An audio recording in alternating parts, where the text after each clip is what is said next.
Hi. This is Josh with Must See Before You Die.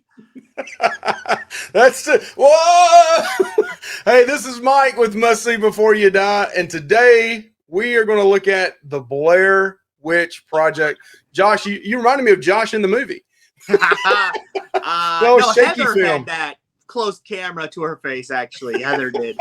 Yeah. So we are doing 1999's The Blair Witch Project. I was a sophomore in high school when this came out, and it was huge. Everyone in my high school was talking about it. Was it real? Was it fake? Was some of it real? Was it, all that? Like, that was all the talk. Actually, I remember I was in drama class, and we actually everybody had to like go around and make up their own Blair Witch parody, like different groups of people. And I remember this one group of kids went out to like a gas station and like did all these funny things with the Blair Witch concept with the shaky cam and the close face. And I remember it being quite funny. So, I mean, it was huge. I mean, it was like a phenomenon, for sure, in 1999. I want to get to this real quick. The Rotten Tomato score for the critics is an 86, but the audience score is a 54, which I think is really low. I don't know if it's because maybe some of the people that watch it nowadays with how shaky the cam is, or maybe they just don't like it because it looks too low budget. But that's all, to me, that's what goes into this movie. Like, this movie, like, that sets the tone for the movie, is the low budget quality of it. And it does make it seem realistic, right, Mike? Yeah, I was 30 years old, and everybody at that time, you could buy the Sony hand cams, right, and get them relatively cheap.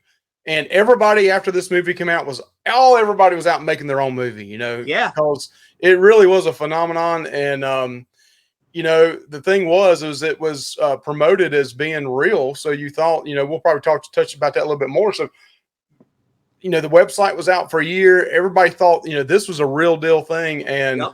It scared the crap out of everybody. I remember working at the movie theater, and no. This is after I quit the movie theater, but a friend of mine had got me the movie poster. And I remember driving by the front of the movie theater and just seeing that poster, which we're going to show here in a second. There was actually two different types of posters they did. One was the stick man, and then the one with Heather's face up real close. But man, it scared everybody to death. So I'm glad we're doing this. I love this movie. And I'm looking forward to doing this. Yeah, me too. I like I said, I haven't watched it a lot. This is probably only about the third time that I've watched it, but it left an impact on me that's lasted this whole time because of how big it was.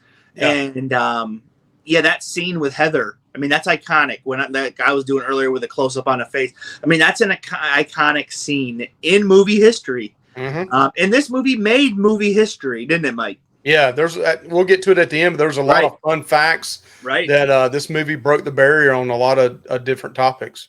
So it's found footage. At the time, that really wasn't a thing. I mean, there was a couple instances, but this movie really brought the found footage into the mainstream like never before. I mean, after this, you had a ton of found footage movies, some successful, some not. Okay, so this movie is great. Found footage, like I said. The main characters are Heather, Josh, which they're already friends. Heather and Josh are friends, you can tell. And I think in the original script, they were actually supposed to be boyfriend and girlfriend at one point in time, but not anymore, ex. Right. So they have a relationship previous. And then there's another guy named Mike that's going to help with the sound and stuff while the other two film. And he is a friend of Josh, but Heather has never met him. And you know that by the beginning of the movie when she says, hey, nice to meet you, Mike. Like when he's coming outside or whatever. Yeah. So, okay, so they go and they get supplies and different things. Then they go to the town of Birkenstock, right? Burkensville. Sorry, not Birkenstock. Burkensville, which used to be a town called Blair at one point in time. But then new people came in after it was abandoned. and renamed it and created a town there. And this is So in Maryland. In Maryland, yes. Yep. And so they are so the whole point of this is to do a documentary on the Blair Witch. They're in the what's that woods called? The Black Hills? Yeah, I think it was the Black was it the Black Forest Hills? I don't know. Yeah, something like that. Yeah. And so their thing is they want to do locations of the things that happen there and different things and just interview some of the townsfolk, right, Mike? Mm-hmm. Yep. Yeah, So, and the town folks, you know, again, this is supposed to be found footage, and it seems legit. I mean, they're asking the people, you know, what's going on. They're saying, yeah, I grew up, I heard all these stories, and they were scary, and some of them thought it was, you know, just fake. Some thought it was real. Some said it was something said just to get the kids to go to bed and not stay out at night. So right. Everything felt real about it. Right. So they interviewed a bunch of locals, and one of the guys actually an older gentleman told a very disturbing story about a guy named Mr. Parr, and he actually lived in the town of Burkittsville, and actually lived in the woods, the Black Forest Hill woods, and he in 1940, I think it was, he killed 7 children in town. Yeah. And he came in town one day and said, "I'm finally finished." Yep. And then he got arrested or whatever. The cops checked his house. He murdered 7 children in that house. He claims that the Blair Witch told him to do it, and she wouldn't leave him alone in his head until he did this. So that was his claim. And this is one of the stories that they told. So there was they asked around, they got information from another woman to go to another woman. I think her name was Mary. Was that right? Yeah, Mary. And they because supposedly she had an encounter with the Blair Witch, right, Mike? Yeah. And do you remember what that encounter was? I can't remember it off the top of my head because there was so many stories they told up there. But okay. Well, supposedly she had. She saw it hairy, and she saw like it opened up, and she saw hair all over its body, and yep. And she said something about the piles of rocks that she saw. Yeah, I'm pretty sure she mentioned she saw these piles of rocks and stuff, and I think she was camping in the woods or something. It was, and she said she saw the witch is hairy and different things. So, okay, they said, okay, they're basically making fun of this lady, saying she's nuts and crazy, the 3 of them. And then they go to the woods, right, Mike? Well, and they interview they did, Josh, but there was one key point in the story that you told earlier. The gentleman said that when they killed the 7 children, that he did not want to see the person that killed them did not want to see their face. So he made them stand in the corner with their back to him as he killed the children. Right. Well, the Blair Witch also did that when she killed children in the past, in like 1800s or whatever that was. She also would make the child stand in the corner while she killed the other child. So that's on par with the Blair Witch, what Parr did. So, okay, that good, Mike. I totally glossed over that. But they actually went to the woods and found these 2 fishermen, and they talked to them. And they told a story about how these these hunters went after these missing children, and they later found on Coffin Rock these 4 or 5 hunters naked and disemboweled. They were bound together and disemboweled, yeah. And they were in the form of a pentagram. Yeah. And then they came back to get the bodies, and they vanished. Yeah. So, and then do you remember the other story that the fisherman told about the little girl, Mike? I can't remember. You got a lot more detail than I have on this. I don't remember. I remember him saying that he thought. For me, all these stories feed into the mythology, Mike. This is all part of the movie. You know, every story is part of the history of this town. It's not just the Blair Witch. I mean, the Blair Witch was behind this, right? In their eyes, but all these stories add up to to something to add to the history and the mythology of this movie, in my opinion. Yeah, I remember one guy saying he saw a mist come up, and he was saying it wasn't far from where they were fishing, where he saw the mist came up, and it had like a human form and was walking. Right. So in the 1800s, a girl named Robin disappeared for 3 days. This is the other story he said. And she said she was with an old lady whose feet never touched the ground. Right. and she came back and was, she didn't die. She just was with this lady and her feet never touched the ground. So people just assumed that's the Blair Witch is still here, it haunting our grounds. So after all that, after done talking to people, they want to go see this coffin rock. And they do make it there. They get the footage. They tell the story behind the coffin rock. And then their next destination, do you remember what their next destination that they're hiking through this woods to get to, Mike? Do you remember what it is? The cemetery? Yes. That's the main objective, is to get to this cemetery. All right. And what happens after that, Mike? What happens? Well, you talking about the first night? Yeah. We had the first, they set up camp, and then the first night, and then this is over several nights. So the very first night, the next morning when they wake up, one of the three, I don't think two of the three, I may be wrong on that, Josh, you correct me if I am, but one of the three, and I thought it was Josh, said that he had heard some things in the middle of the night, and they were like, "Oh man, you're just trying to, you're trying to get us, and the other one's like, "Well, why don't wake me up? I'm going to sleep all night." And the other one's like, "Well, you should have woke me up." And he's like, I just thought it was, nothing, it wasn't nothing big. Right. So the key thing is the 3 nights, each night gets worse. Mm-hmm. Right, Mike? Yep. So the first night, Josh hears cackling, and he says another thing he hears is kind of like an owl. So, and in between this, they're getting lost. They're just getting lost. They're trying to follow this map. Nothing's making sense. They're going places that they think they're going north or south or wherever, and they're not. Like, it's not making sense with this map. The compass, they're going by the compass. It's not making sense. They're getting very irritated with each other. They're hungry. Yes. And every night it's getting worse. So the next night, they hear all these noises and stuff. And then when they wake up in the morning, there's 3 piles of rocks outside of their tent. And I think it was Heather said, "Oh man, Mary talked about these 3 piles of rocks." Maybe she wasn't as crazy as we thought she was. And also you got to remember back on the 5 guys that were, I think that basically the way I took it was representing for every person that was going to die, it was a pile of rocks. So, you got to think about it back then in that time period too. When people died, they buried them, not 6 foot deep like they do now, but they had shallow graves, and they would pile the rocks on top of the graves. Right. And that was representing that was a dead person there. So when they get up there and see 3 piles of rocks, that kind of, there's all like, whoa, that, this is somebody messing with us. I remember Josh said, what is this, an Indian burial ground? Because like that's what they did there too. Yeah. So they're getting freaked out. They're hearing noises and they think it sounds like footsteps or something. To me, it sounded like breaking branches and stuff. I couldn't make sense of the sounds. Could you? No. And that's what it was. I mean, it sounded like somebody's walking or stomping. It reminded me of the new Bigfoot movies where they try to hit the wood and hit the trees with branches. Yeah.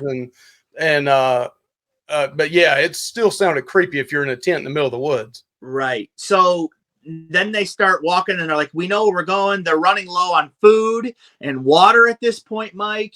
Yep. And they're getting into bigger arguments. They're running out of cigarettes. They all smoke cigarettes. So like, that's another thing that makes them agitated. And then they have probably the worst night they've ever had when this thing starts hitting their tent when they're inside of it. Yeah. And they're like, screw this. They take off, don't they, Mike? Yeah, but you also hear like children crying or something. Oh yeah. You hear like children crying and like laughing. Screaming or yelling and something out in the woods, and it's just like freaking them out. Right. And then something's like boom, boom, boom on their tent. So they open it up and they take off and you hear them. They're like, what is, and then you hear, I think that's when you hear Heather say, what is that? What is that? What the fuck is that? Like she says that. And then they all hold together and are like, turn the lights off now. And they're just sitting there and it's pure dark. And you just hear them talking and you're like, oh my God, this is nuts. And then they wake up the next day and they're like, we got to get out of here. Like, we got to be back. I got to be to work the next day, one guy says. Right. We got to get this camera back. We rented this black and white camera. We got to get it back. Yeah. And so they're like, okay, we're getting out of here now. We're going to the car. This is over, except for Heather that wants to like video everything, and she's really starting to annoy me. She's really annoying Heather. She's annoying Mike and Josh as well in the movie. Right. Yeah, she's annoying Mike and Josh on the movie and Mike and Josh watching the movie because the girl won't shut the camera off. Like, okay, playtime's over. We don't care about the documentary anymore. We want to get the frick out of here. So, is this the part where they come upon all the stick men in the woods? They started finding all the stick man figures in the and there's rocks also up in the trees. Right. There's stick figures like hanging down from like tons of them and stuff. 50 or 60 of them. Just everywhere, and huge ones too, big ones. And they're like, "What's this? What is this?" Blah blah. It turns out it's the Blair Witch symbol for the Blair Witch. And they so also think during this whole time they think the town is messing with them, like some of they think it's just locals. They don't messing with them. Well, I think Heather is starting to believe that it's something else. I think different. The two guys are like, "This is stupid." Like these locals are messing with. Especially Mike really didn't think it was anything. So they go. The next day have a night in the tent, and when they wake up, what happened, Mike? Is this the one where Josh is gone? Gone. Josh is gone. They can't find him. They're trying to look for him. And then Heather finds this stick type figure, branches and stuff all tied together. But one thing I noticed in it, it's got part of Josh's shirt or clothes, strip of his clothes tied up, holding it all together. Yep. And Mike, or they called him Mikey some too. He's out walking around, looking around, and then she unfolds it and sees blood in it and sees teeth in it and hair. And it's she's thinking it's Josh, so she's freaking out. She doesn't want Mikey to know or Mike to know about this. So he's asking her, "What's wrong?" Well, oh no, she's trying to play it off, but she knows at that point something bad's happened to Josh because here's his teeth and his hair and his clothes tied up in this. Yep. And so they're like, "Well, we missed the part, Mike. I'm going to go back before Josh disappeared." There's a revelation that Mike threw the map away into the creek, and these guys are pissed at him. They're like, "Why would you throw the map away?" And he's like, "The map didn't help anyway. It was stupid, blah, blah, blah." So that was dumb of Mike, for sure. I missed that part, but I thought it was an important part. They're all starting to lose it in the head right at this point. They're getting they're all going nuts. They're all hungry, thirsty, they're tired, they're cold, thirsty, they're wet. hungry, tired. They deprived of their nicotine that and Josh is missing at this point. So that night is the night. The next night is the night, right, Mike? Yeah, I'll kind of lead us. They start running. This night they hear Josh. This time they hear him screaming and yelling in the woods, and I can't remember if he's saying "help me" or he's just yelling or making these awful noises. So they're starting to run after him, and they're crying. I mean, she's like in hysterical. We've kind of missed the part too, though, where she was filming and talking to herself and crying. The most iconic scene. So So it's the most famous scene in the movie where she had the camera like off center on her face, and she's like, "Sorry to my mom and dad, sorry to Josh's mom and dad, sorry to Mike's mom and dad, sorry to Mike, sorry to all these people because I'm the one that did this. Yep. I'm the one that brought everybody out here. It's my fault. If we're all dead." And she said that, and then so then they like I said, they hear him screaming the same children sounds as well. The breaking of the branches and him screaming. So they get out, and Mike and Heather start running as fast as they can. And then next thing you know, they run into a house, which is the house in the woods. Mike was like, "Holy shit, there's a house." Yeah. He's like, "What?" And now this is a house.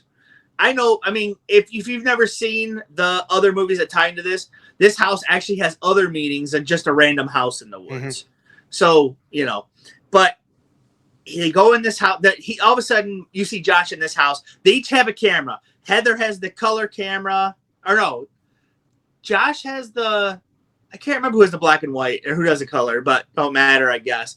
But they each have a camera and they're running around here. And then Heather's like, "Where are you at in this house?" And this house is destroyed. No windows. The inside is totally. There's writing and there's signs on the wall. There's children's handprints all over the wall. Yes, and they go upstairs because they hear Josh screaming in the house, Mm-hmm. and so they don't know if it's coming from the basement or upstairs. So they go upstairs first. Heather is trailing Mike quite a bit at this point. Yeah, So she's Mike's behind already him. upstairs. Heather comes upstairs. Mike hears screaming again and says, "No, he's not up here." He runs downstairs. Heather at this point still upstairs checking rooms. This And is like really you said, fast the line- action too. It's really Yeah, fast action. They're it's running. all over. The cameras all over the place.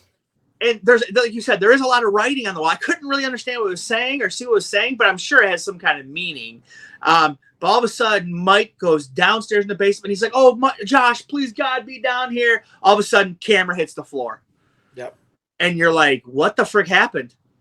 And then it cuts to Heather's camera, and she's bawling, going, "Mike, Mike, ah!" And then she runs downstairs, and she's like, "Oh my God, Mike, where are you at?" And then all of a sudden, it shines in the corner. And Mike's like standing there in the corner, back to her, just standing there in the corner. And she's like, "Mike!" And then all of a sudden, boom, she drops. God, I get cold chills now. Look at the hairs on my Screen goes coming up. to It black. freaked me out back then when I watched it. My legs have hair standing up now. That is my favorite part of the whole movie. It just pulled everything together. The ending is epic. Now, when I was younger, Mike, I saw this. I'm like, what is that? I don't get it. But, you know, back then I wasn't paying attention to the stories or anything like that. I didn't know mythology of the movie. Once you know more about it, I feel like this movie can mean a lot more. Like I said about the house, that was actually Parr's house, the guy that murdered 7 children. That was his house in the woods, except for back in the 40s, the townspeople, after they hung him, they went out there and burned that thing to the ground. But it's still, but in this environment that the Blair Witch controls, it's still there. Okay. So if you went out there and went to it, it'd be nothing left of it. It'd be burnt to the ground. But when she controls it, it's there. Okay. Yeah, I've never seen other than the first one, the original Blair Witch. I've never watched any of the other ones, which I do plan on watching. But even me never seeing the other ones, I remember sitting in the movie theater and that part came up, and like half the audience got it and half of them didn't. But I'm the one that got it because just like right now, the hair stood up on my arms. It was so freaky. Right. So great ending in my opinion, Mike. To me, it's really good. I love the shaky cam. I love the realistic feel of it. It did have only technically 3 kills if you believe that all 3 main people died. Well, from all the publicity or from all the the stuff that came out from the theater, they were all missing. So not necessarily dead, but they were all couldn't be found. Right. And like if you know things about the Blair Witch, like if you watch later things, Mike, the Blair Witch can control time. She can control like direction. She basically, if you're in that realm, she can alter anything. She can make an hour seem like 3 years. She can do anything. So we never talked ahead of time on how we're going to score this out of 5. What are we going to do? Stickmen out of 5 or something? Yep, stickmen. I'm giving it just plain and simple 4 out of 5 stickmen. Wow, that's pretty high, Josh. Yep. I think it's a really, really good movie. And it's original. It's very original. When we go over the fun facts, that'll help as well, bringing some things up maybe that it was the first of. I'm going to go in there right with you again, Josh, with a 4, a solid 4, because I thought it was, especially people in that time period with the handy cams, the Sony handy cams, and and just how it made that a movie. This is back prior to the Paranormal Activity movies and stuff like that came out to try to do the real world. Right. Well, this is I know, but this is a precursor to all of that. That's why all that exists. If it wasn't for this movie, none of that would ever have came out, in my opinion. Yep. So, hey, that's our review. We're trying a new format out, something shorter, more simpler, not as more in detail into the plot. So let us know what you think of the new. I know it's still a half hour, but it's cut down from an hour. So we're trying something new here. Also, our next movie we review is 2006's Black Christmas. Now, this has not very good reviews on both sides, so I've never seen it. We want to check it out and give our own opinion on it and see how that goes. We got some Christmas themed movies coming up as well. One set in the winter, and so look forward to those in December. We are gonna have fun and like, comment, subscribe. Right, Mike? That's right. Hit that like button. Tell your comments below. Have you seen the Blair Witch? If you haven't, go back and watch it. What's your thoughts on it? If you're older like me, what did it do to you in that time period? But please, like Josh said, like, comment, and subscribe. Thank you. Bye, Josh. Oh, and listen, guys, we just hit over 100 subscribers. We are very happy about that. So share this page out to your friends. If you got any other horror friends that love horror and collectibles, anything to do with genre horror, yes, send it out to them. We appreciate it. Yes, no doubt. See you later, Josh. See you guys. Bye. Bye.